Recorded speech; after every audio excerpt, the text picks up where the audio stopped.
How to view net worth in Money Manager app. In this video, I'll show you how to view your net worth using the Money Manager app. Knowing your net worth helps you understand your overall financial health, and with this app, you can track it easily without the spreadsheets or guesswork. So let's get started. First, launch the Money Manager app on your phone and make sure you are logged in. Now at the bottom of the screen, tap this Stats tab right here.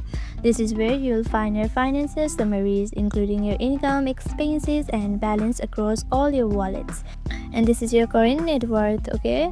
It's automatically calculated by your states. It means if you have added your cash, banks, or savings, they are all included.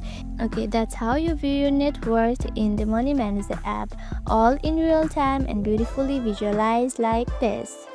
If you found this helpful, make sure to give this video a thumbs up and subscribe for more tips and tutorials.